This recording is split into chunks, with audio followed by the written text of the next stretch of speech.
In this installment, we're going to be going over the NFL bets for Week 12, the early slate. Let's get into it.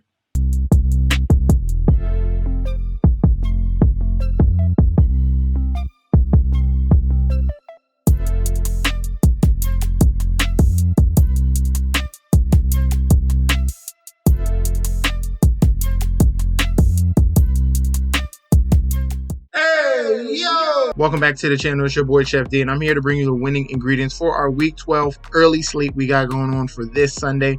But before we deep dive into that, don't forget to like, comment, and subscribe to the channel. Make sure you follow me on Instagram and Twitter at MetsNetsJetsD. Don't forget about that TikTok at Chef_D91. And don't forget about that Patreon. Right now, we're at the homepage of the YouTube channel, currently at 8.66 thousand subscribers here. This is the road to 10K, and we're well on our way because you guys are showing up each and every single day. If you're already subscribed, continue to like and comment. That helps the YouTube algorithm grow to a much broader audience. All right, I need you guys to smash that subscribe button. All right, we're not playing around no more. I'm giving you great videos here. We dominated the Cleveland Browns and Steelers Thursday Night Football. Absolutely dominated. If you signed up for the Patreon, you know what it was. I'll show you some of those screenshots there. But that subscriber number has been on 8.6 for like the last three weeks at least. All right, I need y'all. You watching this video, you're getting great free content. Smash on that subscribe button right now. Pass it over to a friend that needs winning plays. All right, I'm here to give you the winning ingredients. Smash that button right now. No need to waste time. If you sign up for the Patreon, we were all over Nick Chubb. Okay, Nick Chubb everything. Nick Chubb anytime touchdown. Nick Chubb 2 touchdowns if it was a live game. Put money on Nick Chubb. Nick Chubb absolutely dominated in that game, as you can see. Plus 1,100 on 2 TDs for Nick Chubb. And obviously I gave out the Cleveland Browns 3.5. They outright won the game. I told you, you got to pay attention to these lines. That line did not make any sense at all. There should be no reason that the Steelers were 3.5-point favorites to a team with only 2 wins. I don't care if it was a division game. That was a setup.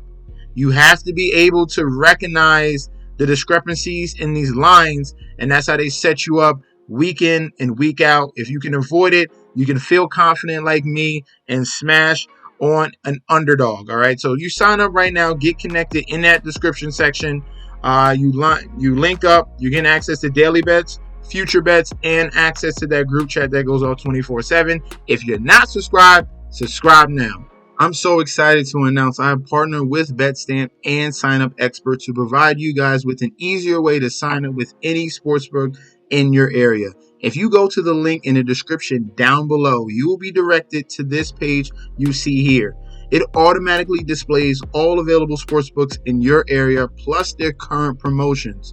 For example, you could take the plays given in this video and apply it to any other sportsbooks you don't currently have and reap the rewards. Now let's get into the slate. Kicking things off in MetLife Stadium here, we have the New York Giants 2-8 going against the Tampa Bay Buccaneers 4-6. Looking at the current odds here, the Buccaneers are road favorites, -275 on the road here with the comeback of the Giants at a +225. Point spread at 6. Total points at 41.5. For that public bet percentage here, 93% of the bets, 97% of the money on the side of the Buccaneers.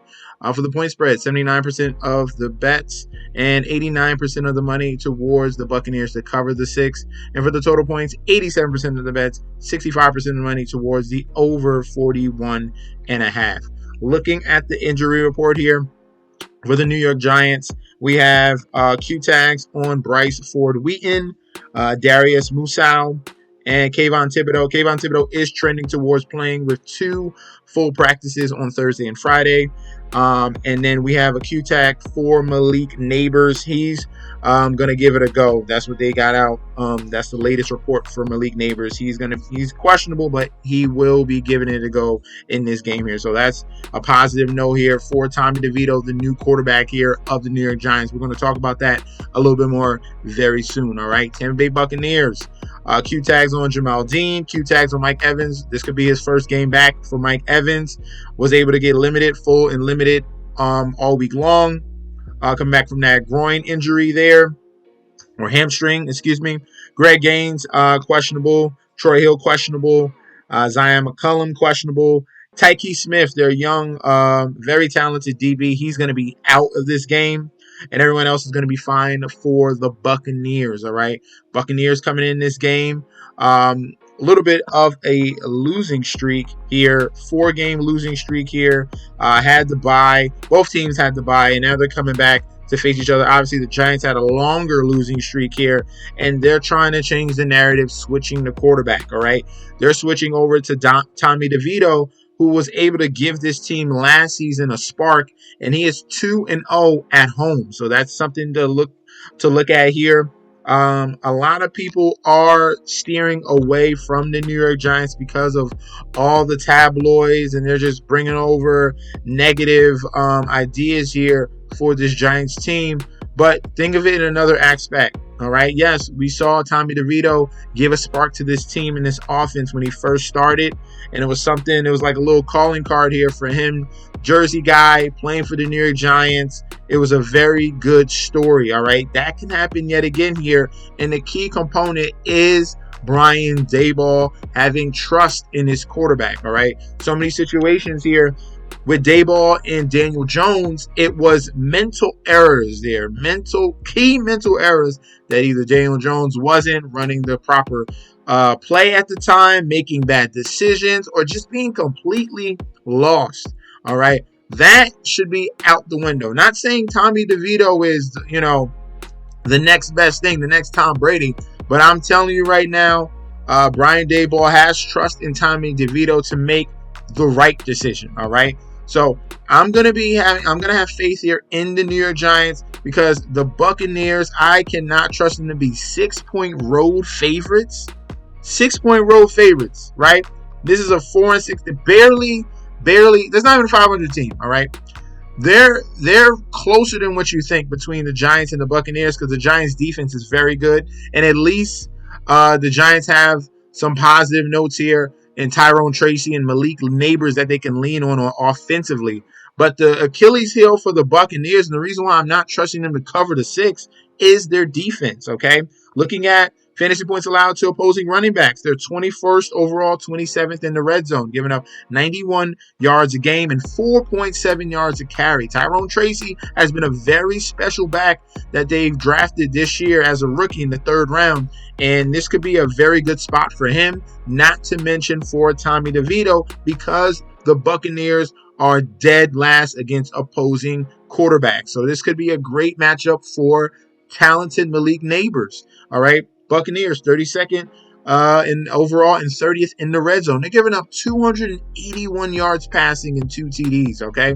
So this spot here could be a very inspirational spot for the Giants to get things right, but at least cover that number. All right. It's too much value on the Giants at home. So give me the Giants on the point spread +6. With an opportunity to win. And I'm going towards the over-under. I'm going to slightly lean towards the over 41.5 with this total. In Soldier Field here, we have the Chicago Bears 4-6 going up against the Minnesota Vikings 8-2. This is an NFC North battle. Number 2 versus number 4. We have the Vikings as road favorites, -185 on the money line, with the comeback of the Bears at a +155. Point spread at a 3.5. And total points at 39.5. Public bet percentage here, 87% of the bets, 94% of the money, all over the Vikings on the road. And for the point spread, we have 54% of the bets towards the Bears to cover, but 53% of the money, the sharps, are on the Vikings to cover that 3.5. So very tightly contested on that point spread. But the total points here, 83% of the bets towards the over, but 48% of the money here towards the under 39.5. All right.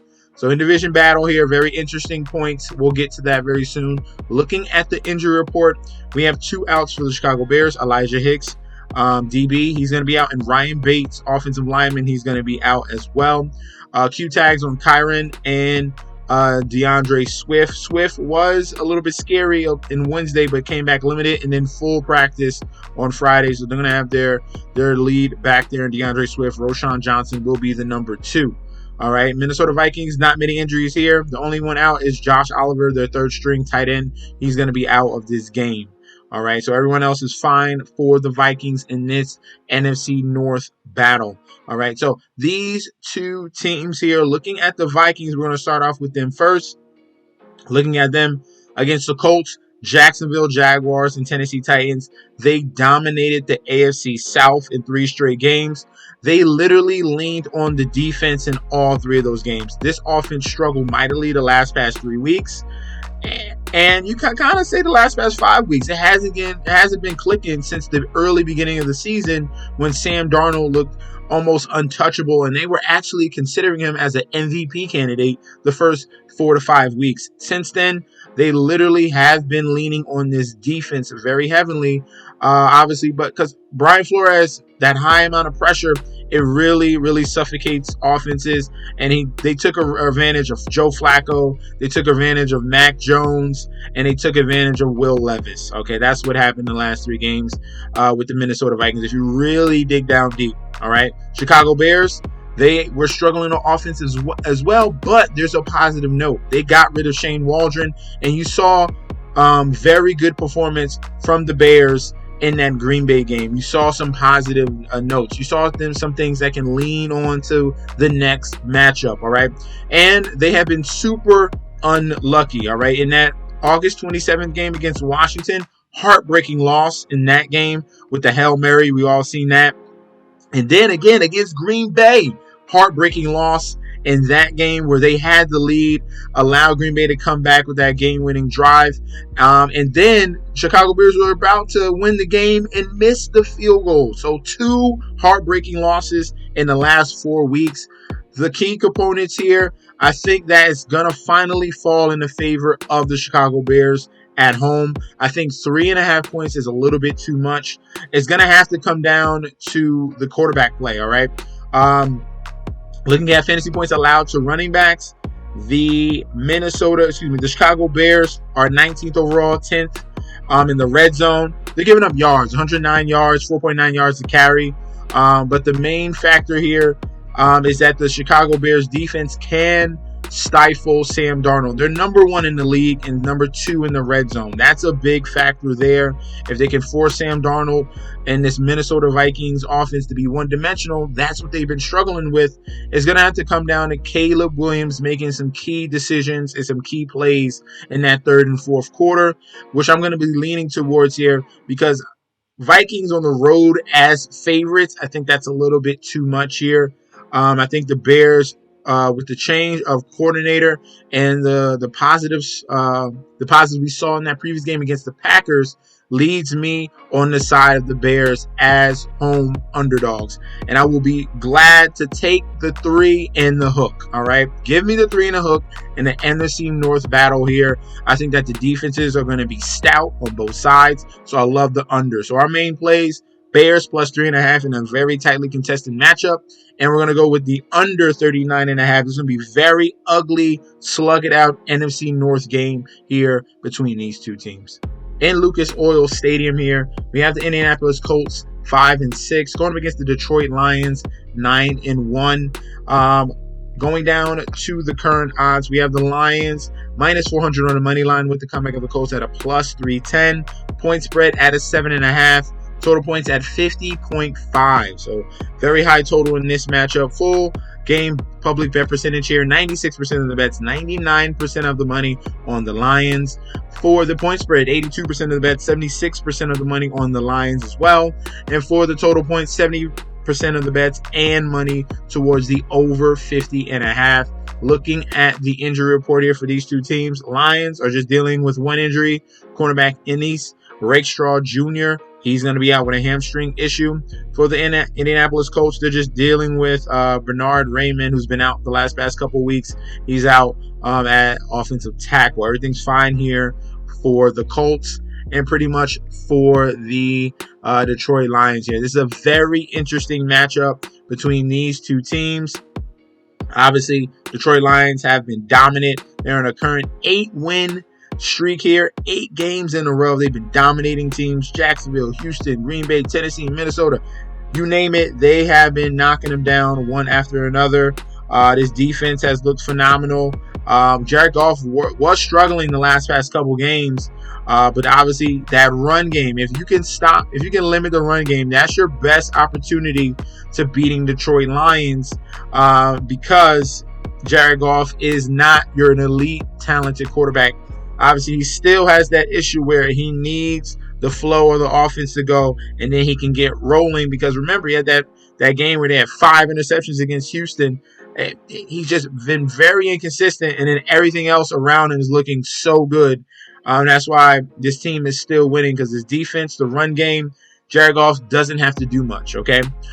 For the Colts here, all right, they made the QB change. They were on a 3-game losing streak, went over to Anthony Richardson, and he got things clicking. That was a huge win against the New York Jets. You saw the determination. You saw the redemption in his eyes. You saw better play from him. You saw him read the defense, and he looked much better. All right, almost threw for 300 yards, and the dominance in the run game. That triple option is going to be very dangerous when you're going up against any team here. And the Detroit Lions are going to have to deal with Anthony Richardson and Jonathan Taylor. So we have a 2-headed monster here between these two teams. All right. Now, for the Colts, stopping the run game is something that they're definitely don't allow the touchdowns in the run game. They are giving up the 20th most yards, 115 yards per game in the league. But yards per carry is decent at 4.3. All right. For the points allowed to opposing quarterbacks, looking at the Lions here, they are top 6 in the league. And the Colts, all right, too far behind. The Colts are 22nd and 27th. All right. So Colts have been leaning on that run D, and then they have been a little bit susceptible in the secondary, but they have gotten healthier the past couple weeks. They were without Buckner, Kwity Paye, Kenny Moore is back. All these guys are back. The key guys in core are back for the Indianapolis Colts here. So the factor what I'm going to lean on here, I'm going to be leaning on the Colts in this run game, okay?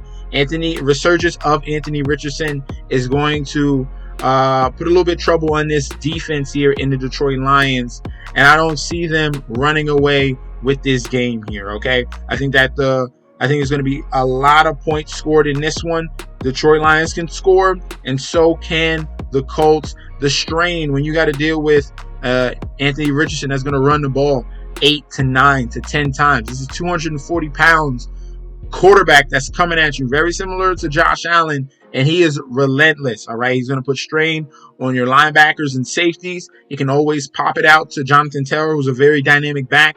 And this Colts team becomes very, very dangerous if you have an Anthony Richardson that's clicking and he can throw the deep ball as well. All right, so all the value here is on the home dog. Okay, give me the points at +7.5. You're giving me a touchdown and a hook. I love the safety there. And for the total, give me the over 50.5 here. This is going to be a shootout. It's going to come down to the last couple possessions in the fourth. Very exciting game. Ultimately, I probably lean the Lions on the money line, but there's no value in that. Take the value of the Colts +7.5 or the over 50.5. In Hard Rock Stadium here, we have the Miami Dolphins 4-6 going up against the New England Patriots 3-8. Looking at the current odds here, Dolphins -400 on the money line with the comeback of the Patriots at a +310, point spread at 7.5, total points at 46.5. All right, public bet percentage here, 93% of the bets, 94% of the money all over Miami. With a point spread, 51% of the bets, 60% of the money all over Miami to cover. And for the total points, 75% of the bets and 81% of the money towards the over 46.5. All right, injury report here between these two teams. Dolphins, Kendall Fuller is going to be out. We have Q tags on Teron Armstead, Alec Ingold, Isaiah Wynn at O-lineman, and Patrick McMorris. All right, for the Patriots, we have an out on Jacqueline Roy, and many Q tags on Redarian Lowe, Dietrich Wise, Kyle Duggar looks like he's going to be coming back in this game. Marte Mapu And Q tags on Keon White, Anthony Jennings, Cole Strange, Siano Takitaki, and Christian Gonzalez. So one major out, not major out, but one out for the Patriots here on that D line. Okay, looking at this game here, we have clearly a team that is competing in the Patriots. That's what I would say. That's the correct word I would use. Competing with Drake May. That does have some potential here. He looks decent in some of his starts. And then you have the Miami Dolphins team that is awakening, all right? We have a 2-game win streak here against the Rams, who are a very good team, and they dominated the Las Vegas Raiders in the last past 2 games. And the key component here is the Miami Dolphins defense. This defense has awakened and really stepped up to the next level here, and that benefits this Miami Dolphins team, and it helps Tua Tagovailoa getting back up to speed, and this run game as well. All right, so this defense here, holding the last 2 opponents under 20 points. That's a positive. And then the other positive for the Dolphins is the run game. This is a very good matchup here. Devin Achane, Raheem Mostert, Jalen Wright. They're going up against the Patriots here. 26th overall, 24th in the red zone. They get up 116 yards per game, 4.7 yards per carry. If they can open up things with Devin Achane, Mostert, and Jalen Wright, that's only going to bode well for Tua Tagovailoa and Tyreek Hill, Jalen Waddle, and Jonnu Smith. All right, I think this one here is a team here that in the Dolphins that is excelling and coming into their own and getting hot at the right time, with Tua Tagovailoa being healthy. All right, that is very, very key. So this is going to be a complete sweep here, despite the fact that this is a division matchup here. This is the first time these 2 teams are facing, and we're going to be going with the Dolphins here on a clean sweep. All right, I'm not going to be afraid of this one. Give me the Dolphins on a money line. Give me the Dolphins to clearly win this game because I believe in that defense, and they can create some havoc for Drake May. Cover that -7.5. And for the total, I am going to lean towards the over 46.5 because if the Dolphins get going, they can put up a big number in this one. In Northwest Stadium here, we have the Washington Commanders 7-4 going against the Dallas Cowboys 3-7. Looking at the current odds right here, Commanders -550 on the money line. Cowboys on the comeback at a +400. Point spread at 10.5. All right, total points here at 45. All right, full game public bet percentage here. 96% of the bets, 94% of the money on Washington. For the point spread, 72% of the bets, 73% of the money towards Washington to cover. And for the total points, 78% of the bets, 59% of the points, 59% of the money towards the over 45. All right. Looking at the injury report here with the Dallas Cowboys and Commanders, as this loads up for me really quick. We have some question marks here with multiple guys with back-to-back DNPs. So Marquise Bell, Wednesday DNP, Thursday DNP. He's highly questionable. Jake Ferguson is already out of this game. CeeDee Lamb came up DNP on Thursday. We have to find out news about him for Friday. And basically stay tuned to news on him for Sunday morning. Zach Martin, DNP, Tyler Smith, DNP, Nick Vigil, DNP. So could be some major outs here. We already have no Jake Ferguson for Cooper Rush, and CeeDee Lamb, it trended downwards there with a DNP on Thursday. Not too sure what happened on Friday as of right now. So definitely stay tuned to news for the Dallas Cowboys. They could be missing some major pieces on the offense. All right. Washington Commanders here. We had Michael Davis should be fine. It was just a personal. That's why he did not practice. Marshawn Lattimore is looking like he's not going to play this week as well with 2 back-to-back DNPs. Double check for him is if he's going to give it a go. And their kicker, Austin Seibert, is looking like and trending towards playing in this game as of right now. Everything will be finalized on Sunday morning here. But this one should be a no contest. All right. This is a clean sweep across the board. The Commanders here should dominate the trenches, and the Dallas Cowboys are one of the worst teams in the league against opposing running backs. You saw what Joe Mixon did, and now he got to go up against the Commanders and Jaden Daniels, Brian Robinson, and Austin Eckler with the triple option, or running with Robinson or Eckler. And it's going to be a huge problem here. And I can see a dominant game from the running backs in the backfield here for the Commanders going up against the Cowboys. Cowboys 31st overall and 25th in the red zone, giving up 111 yards per game, 4.6 yards a carry. And as you saw in that last game, Joe Mixon had 3 touchdowns, all right? Not to mention, Cowboys secondary is absolutely horrible as well, 25th in overall and 28th in the red zone. All right, so this should be a bounce back spot here for Jaden Daniels in this game, as they struggled against Pittsburgh, where they had that lead late and lost it, and then against Philly was pretty much dominated in that game. They had no chance in that one, and I believe the Dallas Cowboys losing streak will continue, but I believe the Commanders will bounce back in this one at home. Give me the Commanders on the money line. Commanders to cover the 10.5, and for the over/under, I'm gonna slightly lean towards the under 45. I expect the Cowboys to struggle to score, and is mainly going to be scoring on the side of the Commanders. If you want to take a team total over for the Commanders, I like that, and you can consider an under on the team total of the Cowboys in this one. In Bank of America Stadium here, Carolina Panthers 3-7, going up against the Kansas City Chiefs 9-1. Looking at the current odds here, Chiefs huge favorites, -700 on the money line with the comeback of the Panthers at a +500. Point spread set at 11. Total points set at 43. All right, full game public bet percentage here, 98% of the bets, 92% of the money on the Kansas City Chiefs. For the point spread, 75% of the bets, 84% of the money against the Chiefs to cover, for the Chiefs to cover, and for the total points, 84% of the bets towards over 43, but we have 55% of the money towards the over as well. So sharps are leaning towards the under in this game between the Panthers and the Kansas City Chiefs. Looking at the injury report here, long list, starting off with the Carolina Panthers, Miles Sanders is going to be out. Amari Barno is going to be doubtful. We have Q tags on LeBaron Ray, Adam Thielen, DJ Johnson. Jonathan Brooks is going to be making his NFL debut, rookie. He's going to be playing. We have a question on Eddie Pinheiro. He had a DNP on Friday, so we're not sure if he's going to give it a go. And we are not sure about Jalen Coker, the number 2 wide receiver here for the Carolina Panthers. All right, for the Chiefs, they're pretty healthy here. No issues on this team, and they're coming off a loss against the Buffalo Bills, who have finally beaten them, which has been in a very, very long time since that has happened.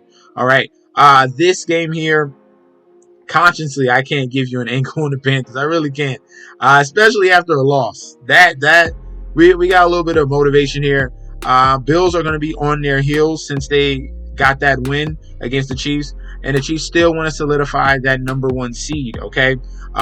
Looking at the Panthers, they did great in those last 2 games against the New Orleans Saints and New York Giants, but this is a whole nother level here when you're going up against the Kansas City Chiefs. Chiefs, yes, they have been getting by the skin of their teeth, haven't been covering the number, and then lost against the Buffalo Bills. All right, so they didn't cover in that Vegas game, they didn't cover in the Tampa Bay game, they didn't cover in the Denver game, and they didn't cover in the Buffalo game.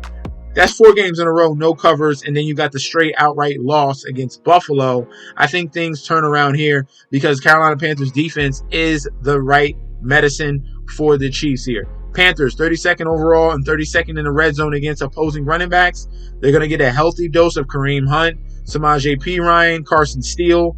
All those guys are going to be coming there for that. And then the Carolina Panthers against opposing quarterbacks are dead last as well. 27th overall, 29th in the red zone. This is a perfect matchup here for the Chiefs to get right before they face their division rival in the Raiders. Give me the Kansas City Chiefs here in a complete sweep.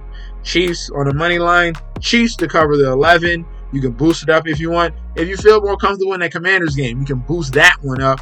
And for the over-under, I'm going to lean towards the under 43 in total points. I do not expect the Panthers to put up many points here. Chiefs can score 30, and they still don't cover that 43. Last but not least here, NRG Stadium, Houston Texans 7-4, going against the Tennessee Titans 2-8. Looking at this in-division battle here, Texans -400 on the money line with the comeback of the Titans at a +310. Point spread at a 7.5. Total at 40.5. Public bet percentage here, 98% of the bets, 98% of the money all over the Houston Texans. For the point spread, 68% of the bets, 80% of the money towards the Texans to cover.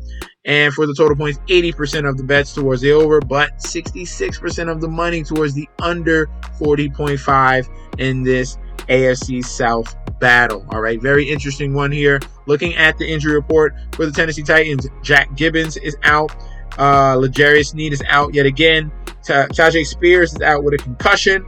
He's had so many problems. Leroy Watson is going to be out as well as at offensive tackle. All right, so positive note, you get a full workload here with Tony Pollard. That's a good thing for the Tennessee Titans going up against the Texans. Texans are a little bit susceptible in that run game, all right?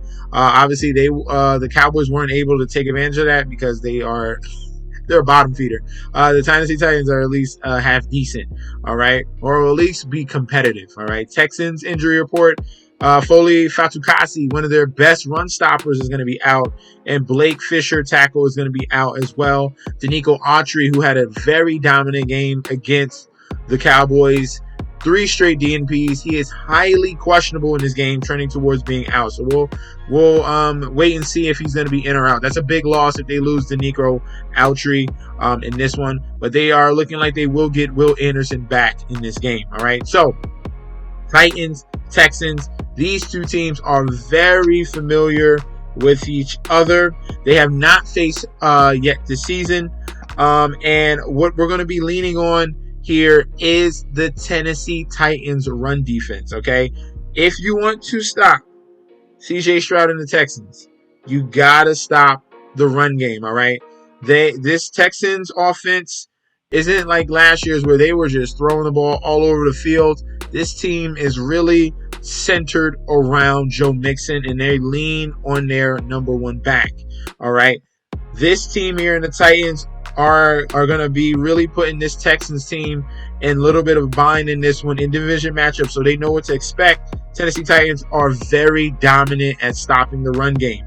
They're only allowing 78 yards a game, 3.7 yards a carry. So this is the strong point. This is where the Tennessee Titans have a way to keep this game close and have a chance to win, okay? So this is what we're going to go with. We're going with the Titans in a very ugly AFC South battle here between the Titans and Texans. I don't expect much points here in this one. That's why this total is so low at 40.5. They already know that in past history here between these two teams here, the way that the Titans play defense, the way that how this offense has struggled, and the fact that the Tennessee Titans can stop the run here in the Texans, what they have leaned on very heavily in this game. All right, so for this in-division matchup, give me the points with the Titans on the road. And for the over-under, I'm going to go with the under 40.5 in a very slow, methodical in-division matchup between these two teams. All right, so those are going to be our selection for the early slate in NFL here. Let me know in that comment section down below. Do you agree? Do you disagree? We can definitely debate about that down below. In the description, I want you to click on that link and get signed up for the Patreon for the winning plays, for the winning bets, for the winning futures. All right, that link is provided down below. Guys, thank you guys for tuning in. I'll be back very soon with another one. Stay tuned for that. Also, I'm going to put the link of my previous video and at the bottom as well. All right, so you guys, if you want to revert back, it's going to be there for you. No issues there. Same thing with the late game video. It's going to have the early game video in the description as well, so you guys can revert back if you wanted to see the previous video as well, to make it a little bit easier for you guys. So this is your boy Chef D. I'll be back very soon. Peace out.